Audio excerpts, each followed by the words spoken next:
Assalamualaikum warahmatullahi wabarakatuh. Perkenalkan, nama saya Rafli Wijaya dengan NIM 2023 041 020 0102. Fakultas Teknik Prodi Teknik Sipil.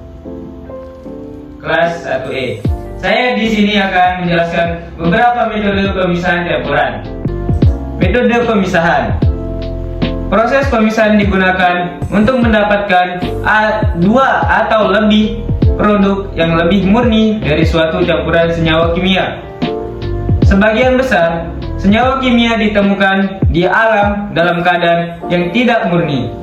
Biasanya suatu senyawa kimia berada dalam keadaan tercampur dengan senyawa lain. Untuk beberapa keperluan seperti sintesis senyawa kimia yang memerlukan bahan baku senyawa kimia dalam keadaan murni atau proses produksi suatu senyawa kimia dengan kemurnian tinggi, proses pemisahan perlu dilakukan. Campuran dibagi menjadi dua, yaitu campuran heterogen dan campuran homogen. Campuran homogen adalah campuran yang tidak serba sama membentuk dua fasa atau lebih dan terdapat batas yang jelas di antara fasa-fasa. Contohnya, campuran tepung beras dengan air, campuran kapur dengan pasir, dan lain sebagainya. Yaitu yang kedua, campuran homogen. Campuran homogen adalah campuran antara zat terlarut yang bisa disebut dengan solut dan zat pelarut yang biasa disebut dengan solvent, dan terdapat berwujud cair, padat, dan gas. Dan di sini saya akan menjelaskan beberapa tahap-tahap dari beberapa metode pemisahan campuran. Yang pertama, yaitu metode filtrasi. Metode filtrasi digunakan untuk memisahkan padatan dari cairan dalam campuran. Berikut adalah langkah-langkah penggunaan metode filtrasi dalam pemisahan campuran. Yang pertama, siapkan corong pemisah atau biasa juga disebut dengan funnel. Lalu siapkan kertas saring atau kain saring yang biasa disebut juga dengan filter paper atau filter cloth. Kemudian letakkan wadah penerima di bawah corong untuk menampung cairan yang akan disaring. Lalu tuangkan campuran cairan dan padatan ke dalam corong pemisah.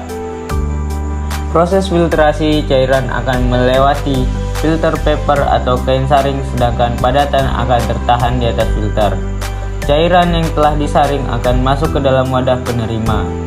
Pemisahan cairan dan padatan.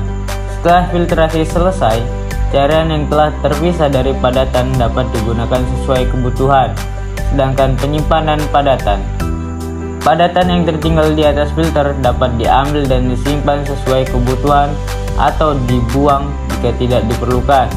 Metode filtrasi. Metode filtrasi efektif untuk memisahkan padatan kasar dari cairan, tetapi tidak cocok untuk partikel-partikel yang sangat halus atau molekul-molekul yang kecil. Dan kemudian ada metode destilasi. Metode destilasi digunakan untuk memisahkan campuran cairan berdasarkan perbedaan titik didih komponennya. Berikut adalah langkah-langkah penggunaan metode destilasi dalam pemisahan campuran. Yang pertama, siapkan alat destilasi termasuk labu destilasi, kondensor atau labu penerima, dan termometer jika diperlukan. Isi labu destilasi dengan campuran cairan yang perlu dipisahkan. Proses pemanasan. Panaskan labu destilasi dengan campuran cairan di atas alat pemanas. Komponen dengan titik didih lebih rendah akan menguap terlebih dahulu. Kondensasi. Uap cairan yang menguap akan naik melalui kondensor, di mana uap tersebut akan mengalami pendinginan dan kondensasi. Pengumpulan cairan. Cairan yang telah mengalami kondensasi akan mengalir ke dalam labu penerima, sementara komponen lain tetap di labu destilasi. Pengawasan suhu. Pantau suhu dengan termometer dan pastikan Anda mengumpulkan komponen dengan titik didih yang diinginkan. Cairan yang telah dipisahkan dapat disimpan atau digunakan sesuai kebutuhan. Metode destilasi ini berguna untuk memisahkan campuran cairan dengan perbedaan titik didih yang cukup signifikan. Sangat berguna dalam pemurnian atau pemisahan komponen-komponen dari campuran seperti pemurnian air atau pemisahan alkohol dari air. Dan yang selanjutnya adalah metode sublimasi. Metode sublimasi digunakan untuk memisahkan padatan campuran yang mengalami sublimasi, yaitu perubahan langsung dari keadaan padatan menjadi uap tanpa melalui fase cair. Berikut adalah langkah-langkah penggunaan metode sublimasi dalam pemisahan campuran. Yang pertama, siapkan campuran padatan yang mengalami sublimasi dan peralatan seperti cawan porselen, piring petri, tutup, bahan sublimasi dan bahan penerima, misalnya kertas saring. Letakkan campuran padatan di dalam cawan porselen. Tutup cawan porselen dengan tutup atau piring petri sehingga campuran tertutup secara rapat. Panaskan cawan porselen dengan perlahan menggunakan alat pemanas. Campuran padatan yang mengalami sublimasi akan menguap, meninggalkan padatan lain yang tidak mengalami sublimasi di dalam cawan. Sublimasi dan pemisahan. Uap dari padatan yang mengalami sublimasi akan mengendap di bagian dalam tutup atau piring petri yang lebih dingin, berubah kembali menjadi padatan. Padatan ini dapat dikumpulkan pada bahan penerima yang ditempatkan di bagian dalam tutup atau piring petri. Padatan hasil sublimasi dapat disimpan atau digunakan sesuai kebutuhan. Metode sublimasi ini berguna untuk memisahkan campuran yang terdiri dari padatan yang mengalami sublimasi, seperti memisahkan yodium dari campuran dengan pasir.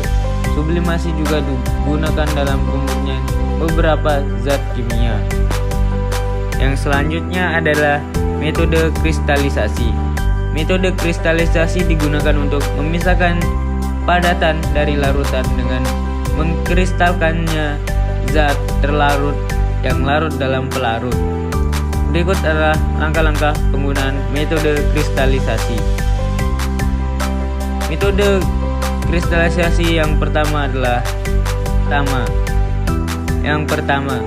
siapkan campuran larutan yang berisi zat terlarut dan pelarut, serta peralatan seperti cawan, porselen, gelas, kimia, dan alat pemanas. Panaskan campuran larutan di atas alat pemanas. Tujuannya adalah untuk menguapkan pelarut meninggalkan zat terlarut dalam bentuk padatan. Setelah pelarut menguap, biarkan campuran cairan menjadi dingin secara alami. Selama pendinginan, kristal zat terlarut akan mulai membentuk padatan. Hasil dari pendinginan adalah pembentukan kristal zat terlarut. Anda dapat merasakan atau melihat kristal ini terbentuk di dasar wadah. Setelah kristal terbentuk sepenuhnya, pisahkan kristal dari larutan dengan hati-hati. Kalian dapat menggunakan saringan atau penyaring kertas untuk memisahkan kristal dari cairannya. Jika diperlukan, cuci kristal dengan sedikit pelarut bersih untuk menghilangkan sisa-sisa larutan yang masih menempel pada kristal. Kristal yang telah terpisah dapat disimpan atau digunakan sesuai kebutuhan. Dan metode kristalisasi ini berguna untuk pemisahan padatan dari larutan dalam banyak konteks, seperti dalam pemurnian garam dari air laut atau pemisahan senyawa kimia dalam laboratorium. Itulah materi pemisahan campuran yang bisa saya paparkan dalam video ini. Kurang lebihnya saya mohon maaf. Sekian, wassalamualaikum warahmatullahi wabarakatuh.